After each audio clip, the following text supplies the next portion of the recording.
Hi friends, welcome to government jobs portal. ఈ వీడియోలో మనం RRB NTPC February 17th shift 1 and shift 2 రెండిట్లోని వచ్చిన maths questions చూద్దామండి. ఇంతవరకు మా ఛానల్కి సబ్స్క్రైబ్ చేసుకోకపోయి ఉంటే కంపల్సరీగా సబ్స్క్రైబ్ చేసుకోండి. అలాగే పక్కనున్న బెల్ ఐకాన్ కూడా తప్పకుండా క్లిక్ చేయండి. అలాగే జీజేపీ తెలుగు అనే మా ఆండ్రాయిడ్ యాప్లో arithmetic, reasoning, modern history and AP history paid classes అవైలబుల్గా ఉన్నాయి. ఇవి both English medium and Telugu medium స్టూడెంట్స్కి అర్థమయ్యే విధంగా ఉంటాయన్నమాట. అలాగే ప్రతి కాంపిటేటివ్ ఎగ్జామ్కి కూడా హెల్ప్ అయ్యే విధంగా ఉంటాయి. సో ఇంట్రెస్ట్ ఉన్న వాళ్ళు ఈరోజే ఎన్రోల్ చేసుకోవచ్చు అనమాట. ఓకే, ఫస్ట్ క్వశ్చన్ మనం చూద్దాం. If 3 numbers are in the ratio 1:2:5 and their LCM is 120, find their HCF అంటున్నారు. చూడండి, 3 సంఖ్యలు 1:2:5 నిష్పత్తిలో ఉంటే మరియు వాటి ఎల్సిఎం వచ్చేసి 120 అయితే వాటి హెచ్సిఎఫ్ని కనుగొనండి అంటున్నారు. ఒక ఎగ్జాంపుల్ ఒకసారి క్లియర్గా అబ్జర్వ్ చేయండి. ఫర్ ఎగ్జాంపుల్ మనం 3కి, 6కి, 9కి ఎల్సిఎం కనుక్కోవాలనుకోండి. సో ఎల్సిఎం ఎలా కనుక్కుంటాం? ఫస్ట్ ఏదైతే మొత్తం మూడిట్లోని ఎంత కామన్ తీయగలమో అంతా మనం కామన్ తీసేస్తాం. ఇక్కడ మూడిటికి కామన్గా ఏముంది? 3 కామన్గా ఉంది. సో 3 తీసేస్తే మిగిలినవేంటి? 1, 2 అండ్ 3. రైట్, వాటిని ఏం చేస్తాం? మనం మల్టిప్లై చేస్తాం. మల్టిప్లై చేసి ఫైనల్గా ఆ 3తో మనం మల్టిప్లై చేస్తాం. అప్పుడు ఎల్సిఎం ఏమవుతుంది? 1 × 2 × 3 అంటే 6, 6 × 3 18 అవుతుంది. ఓకే, సో అలా మనకి ఎల్సిఎం వస్తుంది. అంటే ఇక్కడ మీకు ఏమర్థమైంది?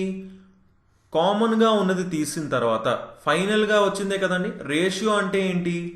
1:2:5 అన్నారంటే ఆల్రెడీ కామన్గా ఉన్నదాన్ని క్యాన్సిల్ చేస్తాం. మూడిటికి కామన్గా ఉన్నదాన్ని మొత్తం క్యాన్సిల్ చేస్తాం. రైట్, సో మొత్తం క్యాన్సిల్ చేసేస్తే అక్కడ ఒక నెంబర్ అనేది వచ్చింది, అవునా? అప్పుడు 1 × 2 × 5 చేయాలి. అంటే అది ఎంత అయింది? 10 అయింది. సో ఆ నెంబర్కి 10ని మల్టిప్లై చేస్తే వాళ్ళు ఇచ్చారు ఎల్సిఎం 120 అని. అంటే ఇదేమవుతుంది? 12 అవుతుంది. సో మూడిట్లోని కామన్గా ఉన్న పెద్ద నెంబర్ ఏంటి? 12 అని మనకు అర్థమైంది. అదే ఏమవుతుంది? హైయెస్ట్ కామన్ ఫ్యాక్టర్ అవుతుంది. రైట్, జస్ట్ ఇది అర్థం అవ్వడానికి జస్ట్ ఈ ఎగ్జాంపుల్ చెప్పడం జరిగింది. బట్ ఇది చూసిన వెంటనే మనకు అర్థం అవ్వాల్సింది ఏంటి? 1 × 2 × 5 చేస్తాం. 1 × 2 × 5 10. సో 10 × 12 120 కాబట్టి 12 హెచ్సిఎఫ్ అవుతుంది అని మనకు అర్థం అవుతుంది. ఇంకొక మెయిన్ విషయం ఏంటంటే ఇక్కడ 1కి 2కి 5కి ఇంకా కామన్ ఫ్యాక్టర్స్ ఏమీ లేవు. మూడిటికి లేవు, అలాగే ఏ రెండిటికి కూడా ఇంకా కామన్ ఫ్యాక్టర్స్ లేవండి. కాబట్టి అప్పుడు మాత్రమే మనం అలా చేయగలుగుతాం, మనం చెప్పినట్టు. రైట్, అప్పుడే డైరెక్ట్గా మూడింటిని మల్టిప్లై చేస్తాం. ఫర్ ఎగ్జాంపుల్ 1:4:8 అని ఒకవేళ ఉండుంటే, ఓకే, 1:4:8 కనుక ఉండుంటే అప్పుడు మనం 1 × 4 × 8 చేయమండి. ఎందుకంటే 8లో ఆల్రెడీ 4 ఉంటుంది కాబట్టి ఓన్లీ 8తోనే మనం మల్టిప్లై చేస్తాం ఈ నెంబర్ని. అప్పుడు దాన్నే = 120 అని వేస్తాం అనమాట. రైట్, సో క్లియర్గా అర్థమైంది అనుకుంటాను. సింపుల్ థింగ్ ఏంటంటే 1:2:5 ఏ రెండిట్లోనే అసలు ఏది కామన్ లేదు కాబట్టి 1 × 2 × 5 చేయొచ్చు. 10 వచ్చింది. అందులో దానికే హైయెస్ట్ కామన్ ఫ్యాక్టర్ని మల్టిప్లై చేస్తే అప్పుడే ఎల్సిఎం వస్తుంది. సో అది ఏమవుతుంది? 12 అవుతుంది. సో హెచ్సిఎఫ్ ఎంత అయినట్టు? 12 అయినట్టు. రైట్, నేను ఆల్రెడీ ఎల్సిఎం అండ్ హెచ్సిఎఫ్ మీద మనం వీడియోస్ అనేవి చేయడం జరిగింది. సో తప్పకుండా ఆ వీడియోస్ చూడండి, మీకు ఇంకా క్లారిటీ అనేది వస్తుంది అనమాట. రైట్, సో నెక్స్ట్ క్వశ్చన్ మనం చూద్దాం. 2/3, 4/5, 6/4. 6/4 అంటే క్యాన్సిల్ చేయండి. 2 3s 2 2s, 3/2. వీటికి హెచ్సిఎఫ్ కనుక్కోమంటున్నారు, ఎల్సిఎం కనుక్కోమంటున్నారు. తర్వాత ఈ రెండింటిని డివైడ్ చేయమంటున్నారండి. సో ఫస్ట్ హెచ్సిఎఫ్ కనుక్కుందాం. హెచ్సిఎఫ్ ఫ్రాక్షన్ యొక్క హెచ్సిఎఫ్ ఏంటి? న్యూమరేటర్స్ యొక్క ఫస్ట్ హెచ్సిఎఫ్ కనుక్కోవాలి. 2కి 3కి 4కి హెచ్సిఎఫ్ ఎంత? హైయెస్ట్ కామన్ ఫ్యాక్టర్ 1 మాత్రమే ఉంది. 3కి 5కి 2కి ఎల్సిఎం కనుక్కోవాలండి. డినామినేటర్కి చూసుకోండి. ఇప్పుడు ఈ మూడిటికి హెచ్సిఎఫ్ కనుక్కోవాలంటే HCF of numerators by LCM of denominators. 5 × 3 × 2 30. So HCF ఎంత అయింది? 1/30 అయింది. ఈ మూడు ఫ్రాక్షన్స్కి హెచ్సిఎఫ్ ఎంత అయింది? 1/30 అయింది. అదే ఎల్సిఎం కనుక్కోవాలంటే ఫస్ట్ న్యూమరేటర్స్కి ఎల్సిఎం తీసుకోవాలి. 2 ఆల్రెడీ 4లో ఉంది కాబట్టి 4 × 3 12 బై ఇక్కడ డినామినేటర్స్కి హెచ్సిఎఫ్ కనుక్కోవాలి. రైట్, 3కి 5కి 2కి హెచ్సిఎఫ్ 1. సో ఇప్పుడు ఏం చెప్పారు? హెచ్సిఎఫ్ 1/30 వచ్చింది, ఎల్సిఎం 12 వచ్చింది. 12/1. ఇది కనుక్కోమన్నారు HCF బై LCM. సింపుల్ అంటే ఇది పైకి వెళ్తే ఏమవుతుందండి ఇంటూ 1/12 అవుతుంది. సో 1/360 ఆన్సర్ అవుతుంది అనమాట. Okay, simple question.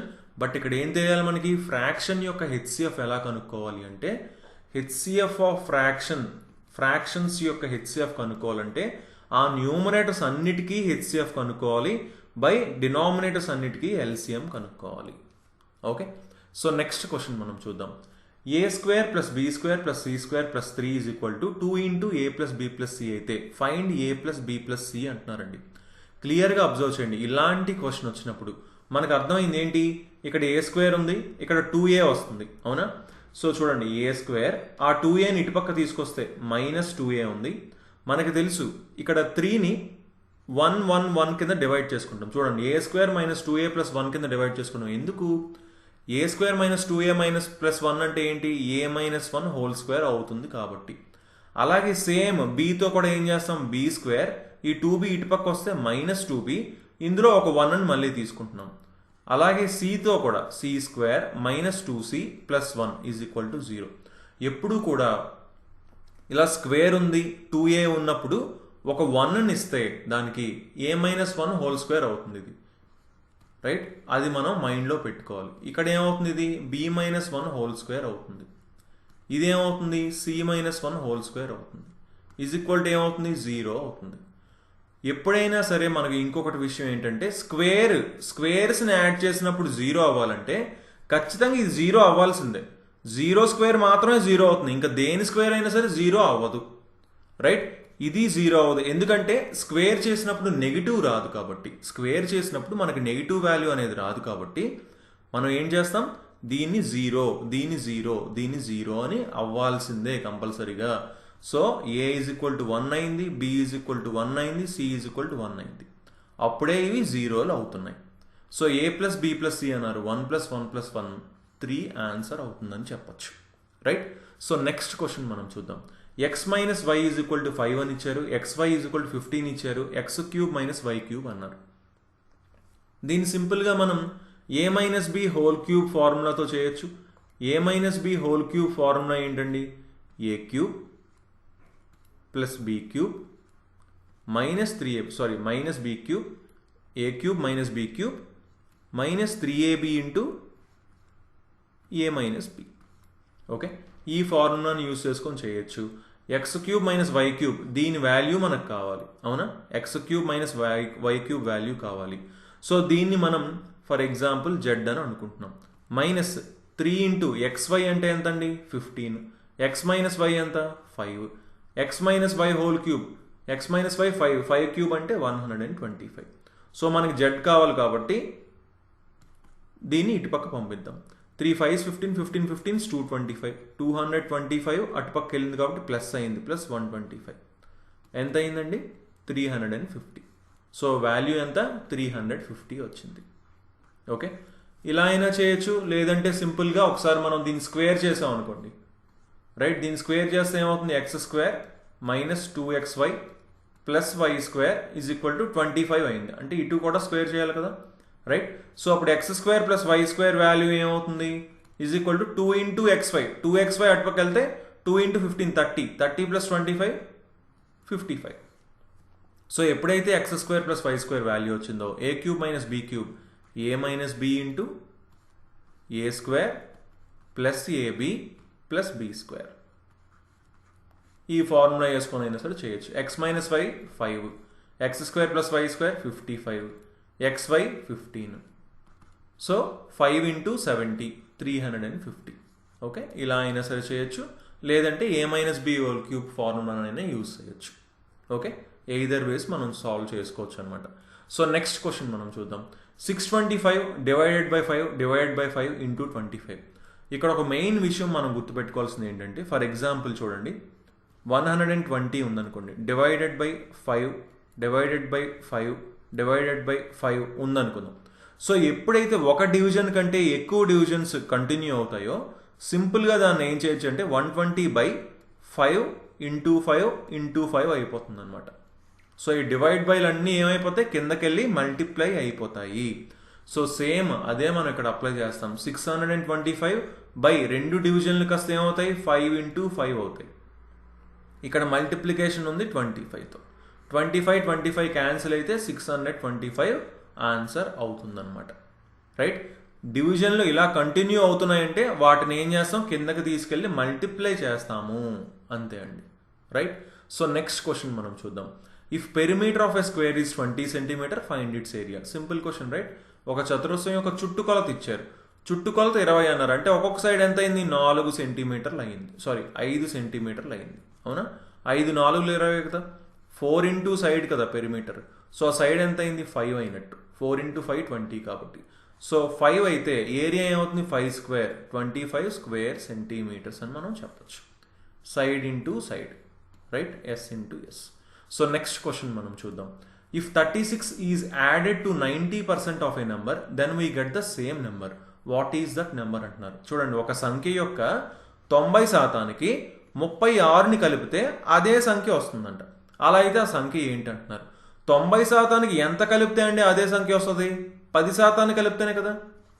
అంటే 10% 36కి సమానం అయింది కదా. అంటే 100% ఏమవుతుంది, 360 అవుతుంది. సో అదే కదండి నెంబరు. సో సంఖ్య ఏమవుతుంది, 360 అవుతుంది. రైట్. సో నెక్స్ట్ క్వశ్చన్ మనం చూద్దాం. What is the product of LCM and HCF of the numbers 15 and 25? చూడండి, 15 మరియు 25 సంఖ్యల యొక్క LCM మరియు HCFల గుణకారం అంటున్నారు. సింపుల్, మనకు డైరెక్ట్ ఫార్ములా తెలుసు. ఏంటి, LCM into HCF is equal to product of the two numbers. ఏ రెండు నెంబర్ల LCM HCF అయితే, చూడండి, ఈ రెండు నెంబర్ల యొక్క LCM ఇది, ఈ రెండు నెంబర్ల యొక్క HCF ఇది. ఆ LCMని HCFని మల్టిప్లై చేస్తే ఆ రెండు నెంబర్ని మల్టిప్లై చేసిన దానికి ఈక్వల్ అవుతుంది. దీని వాల్యూ అడిగారు. 15 into 25 చేస్తే ఆ వాల్యూ వస్తుంది. 15 5 75, 5 7 15 2 30 37, 375 ఆన్సర్ అవుతుంది అనమాట. రైట్. సో నెక్స్ట్ క్వశ్చన్ మనం చూద్దాం. 36% of x is equal to 81% of y. Find the ratio of x and y. చూడండి, 36% ఆఫ్ x అన్నారు. 36% of x is equal to 81% of y. Simple ఏం చేయొచ్చు అంటే 36x is equal to 81y అని మనం డైరెక్ట్గా రాసేయచ్చండి. ఎందుకంటే పర్సంటేజ్ అంటే ఏముంది, బై 100 కదా. ఆ బై 100 100 క్యాన్సిల్ అయిపోతాయి. మనకి x బై y కావాలి. అంటే ఎంత, 81/36. 9 టేబుల్లో క్యాన్సిల్ అవుతుంది. 9 9s 9 4s అంటే 9:4 రేషియోలో x y ఉంటాయి. రైట్. సో నెక్స్ట్ క్వశ్చన్ మనం చూద్దాం. If hypotenuse of right angled isosceles triangle is 18√2 centimetres, find its area అంటున్నారు. క్లియర్గా చూసుకోండి, రైట్ యాంగిల్డ్ ఐసోసెలస్ ట్రయాంగిల్ అన్నారు. ఐసోసెలస్ అంటే ఈ రెండు సైడ్స్ ఈక్వల్ ఉంటాయి. మనకేమి ఇచ్చారు, హైపోటెన్యూస్ ఇచ్చారు. ఎంత అన్నారు, 18√2 అన్నారు. అలా అయితే మనకేమడుతున్నారు, దీని ఏరియా ఎంత అని అడుగుతున్నారు. చూడండి, ఇది 18√2 అయితే ఇది ఎంత అవుతుంది. క్లియర్గా చూసుకోండి, ఎప్పుడైనా సరే ఒక రైట్ యాంగిల్ ట్రయాంగిల్ ఉందనుకోండి, అది కూడా ఇది సేమ్ అనుకోండి. అంటే ఇది ఏ అయితే ఆటోమేటిక్ ఇది ఏమవుతుంది, A√2 అవుతుంది. అంటే ఇక్కడ మనకు అర్థమైపోయింది క్లియర్గా, ఇది 18, ఇది కూడా 18. ఓకే. సో ఇప్పుడు ఫైండ్ ఇట్స్ ఏరియా అన్నారు. ఏరియా ఏంటి, హాఫ్ ఇంటూ బేస్ వచ్చేసి 18, హైట్ వచ్చేసి 18. So 2 1s 2 9s, 9 into 18, 9 8 72, 2 7 9 1s 9 plus 7, 162. Okay. So 162 square centimetres అవుతుంది ఏరియా. ఓకేనండి. సో చాలా సింపుల్ క్వశ్చన్స్, కొన్ని క్వశ్చన్స్ అయితే మనం చూడడం జరిగింది. సో ఈ వీడియో నచ్చితే తప్పకుండా లైక్ చేసి మీ ఫ్రెండ్స్ అందరికీ తప్పకుండా షేర్ చేయండి. సో అలాగే ఇంతవరకు మా ఛానల్కి సబ్స్క్రైబ్ చేసుకోకపోయింటే కంపల్సరీగా సబ్స్క్రైబ్ చేసుకోండి. So okay then, thanks for watching and have a nice day. Bye.